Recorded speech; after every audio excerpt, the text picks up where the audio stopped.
For the last 15 years, Adam Montiel has been bringing you the stories, the people, and the producers that make wine better and more fun. Whether you're a connoisseur or a cork dork. Here, we taste it, we spill it, we leave it all on the table. It's The Pour with Adam Montiel.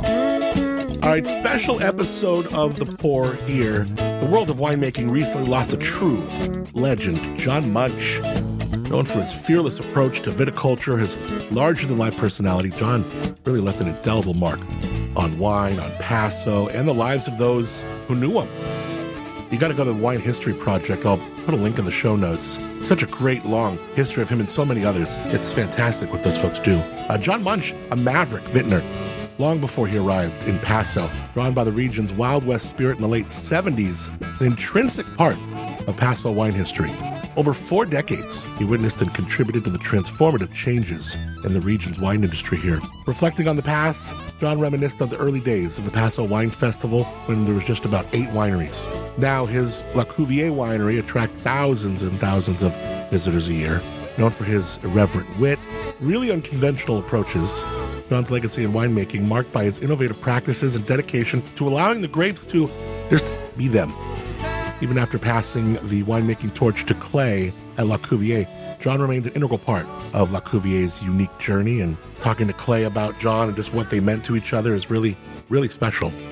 And one of the many lives that John profoundly touched is that of Neil Collins, the esteemed winemaker for Tabas Creek, of course, his brand Lone Madrone.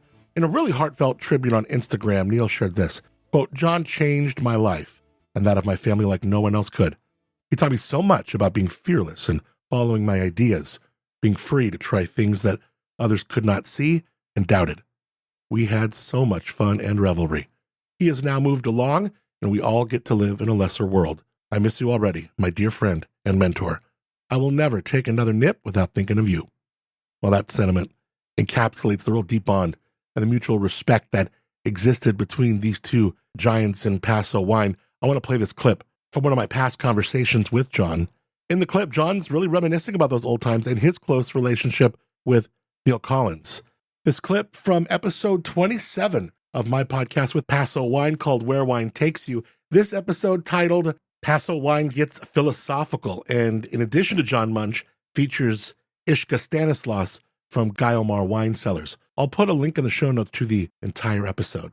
Let's listen in. With a background in Old West Saxon poetry, and I started Adelaide Cellars more as a device to find out about marketing. And the house didn't get finished. The house that I started in 78 didn't get finished till about 2003 or 4. And never got sold. Yeah. So there. Damn. And there's a lot, so obviously Adelaide in its first years, and was there any Wild Horse crossover? Yeah, because Neil Collins, who ended up working for me for quite a while, had worked a season at Wild Horse, and I knew Kenny Volk well, and in fact, one year our wine gets very complicated. For a period of time, then I might as well have had a wine on casters because I'd have moved from place to place, and I did one vintage at Wild Horse. But yeah, Neil approached, I got a letter, and it was from Neil Collins, and he said he very much wanted to work for Adelaide Cellars because I was Adelaide Cellars then. Right. And could he come and visit and apply and the rest of it? And then up comes his car up to the top of this hill, an old Volvo held together with baling wire, and out gets Neil and his wife Marcy and this little baby. I think Jordan was maybe 3 months old or something. Neil starts to talk to me, and you couldn't understand him because he couldn't speak English. And I realized right away that he also didn't write that letter. It was Marcy that wrote it for him. And I subsequently found out that the reason he contacted Adelaide Cellars is because there wasn't a winery alphabetically before us. If it had been an aardvark. Oh, man, are you kidding? That is so funny. So, yeah, he was phone book dialing. Yeah, oh, yeah.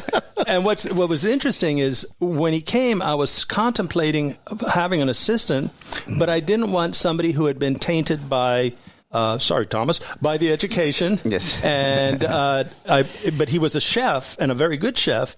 And I looked at it. I said, "Look at this car. He keep the car working. A small winery, you have to be a gearhead. You have to be hands-on. If he's a chef, he's used to those 18-hour days. In a small winery, you better be used to that also. And by being a chef, he was very much attuned to the flavors of the smells. He didn't have the wine speak. You know, he couldn't talk about this wine is like like a Chinese restaurant or something. But he knew what he was tasting and he could describe it. So that was the start. And then he and I spent a long time developing an understanding for him of the science of the lab and the rest of it. I think we spent about probably an hour and a half with a high school chemistry textbook so that I could explain what we did in terms of the analysis and whatnot. Then we threw away the textbook and we just did by rote. But in terms of then being flavors and working with the vineyards and getting an understanding of what we're trying to do, one of the wine you're having here is a wine that was fermented like a red wine open top. Grapes thrown into an open top fermenter, and it's just treated like a red wine. There's a 1998 Chardonnay. Yeah. It tastes beautiful. Yeah, and it holds. And Neil said, well, why aren't we doing that with the whites? And then he went off to work for Topless Creek and left me with the experiment. Yeah, and it continued. But you were making wine a lot differently than other people were making wine then, right? I mean, a lot of people I would think I was one of the first people to try different yeasts. Yeasts were usually done, just a couple of commercial yeasts that might be done. I got risky and tried Montrachet, which was an isolation from Burgundy in France, and barrel fermenting nobody was doing. You're super experimental, though, weren't you? Yeah, just obnoxiously so. You would just be willing to try anything. It's funny, a lot of the things that you just said in a few minutes, like you were talking about Neil Collins, and when I was talking to him, he was saying that I said, "What did you learn from John Munch?" And he's like, "Just go for it. If you think it's right or whatever, just go, just do it." You know, and I mean this fearlessness. He called you fearless, and I thought that was really cool. And then you talk about like the book and just throwing away the book, and he was talking about because Neil Collins, he said he had two mentors. It was John Munch and then Kenny Volk, and he said Ken Volk could make wine beyond the book, but John Munch didn't even act like there was a book. He didn't even know there was a book. And if he knew the book, he read it front to back and then threw it away. He said he called me fearless. He used to just call me stupid. I can't believe that. It was really cool. I mean, he was probably the most, I mean, you really imparted a lot to him. And that's got to be really cool because, like, I mean, here's the winemaker for Topless Creek is Lo Madrone. He's doing fantastic, but your Quan, your ish, whatever that is, it really implanted the kind of winemaker. And I asked him, I said, are you the kind of winemaker you are in part because of John Munch? He said, absolutely, 100%. Well, I think there is a difference also because usually you have a winemaker, an assistant winemaker, a cellar master, whatever, and it's dictate from the top. What we do is to look at it, it's really how do you handle the grapes and get them into the position where the wine makes itself. And Neil and I, Clay and I here would work together where we wouldn't even talk during the day during harvest. Speak of, you might grunt a few times, but there's no boss and there's no underling. There is always what is the job, and everybody does what's necessary. Gets it done. And then people want to try an experiment, or we sometimes have an inadvertent experiment, like when I dumped the wrong bin into the wrong tank. But all of that is anybody, you come up with an idea like Neil coming up with, why don't we barrel ferment Chardonnay, or why don't we ferment on the skins? And there it is, and you come out, and then that becomes, within a couple of years, that's everything was done. Two people mentioned to me this word, and I thought it was so interesting they got it from two different people, and I want to know if you've heard it, and maybe Ishka if you have. Munch fairies. I've heard Neil talk about that I can get away with stuff that other people can't. Yes. Munch fairies, you can't afford to copy what John Munch does because it'll never end up the same. You won't pull it off the way John Munch does because he's got Munch fairies. It was Neil Collins and Terry Colton, both mentioned independently Munch fairies. That's interesting, and sort of a key thing though, and getting to the vineyards and talking about working with Neil Utzen from Castoro. Yes, we ended another pioneer for sure. My group from France bought 200 acres, which is now where the Castoro winery is, up north of town. Yeah, we put up the building. Neil Utzen came in with all the vinification equipment, etc., and we made wine together, working on each other's projects, but just generally together. And the big aha moment was Neil and I coming into the winery early one morning during harvest, and we walk into the lab before you get into the main part of the winery, and we both turned to each other and said, what the hell is that? And there was this incredibly appealing smell. And in this place, there were 13 big stainless steel tanks with refrigerated jackets and full of fermenting Cabernet, Chardonnay, God knows what else. And there was one open top tank that's 4 foot high, 8 foot diameter, that was about half full of dry farm Zinfandel from the old Tennessee vineyard out on Willow Creek Road.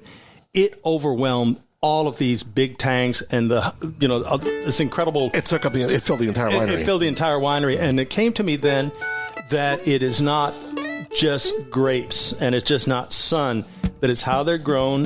Where do you get the personality from? How can you gain this personality? And if you are growing grapes like Ishka does, it's not the way to get high yields and make a lot of money, but it has to be a passion. Well, John Munch's adventurous spirit, fearless innovation, it left an indelible mark on the wine industry in the hearts of those who knew him. His legacy will continue, and his presence will be missed. So on behalf of fans of wine, fans of Paso, thank you, John Munch.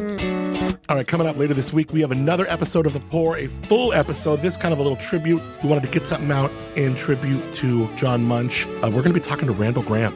So many stories. Talk about history, you know? Randall Graham's got a very deep and rich history. We'll talk the Bonnie Doon days, his new winery, The Language of Yes, right here in the Edna Valley. We will taste it, we will spill it, we will leave it all on the table with Randall Graham. Coming up next on The Pour. It's The Pour with Adam Montiel. You can hear The Pour in its entirety on Apple Podcasts, Spotify, iHeartRadio, YouTube Music, and wherever you get your podcasts. For more, visit adammontiel.com.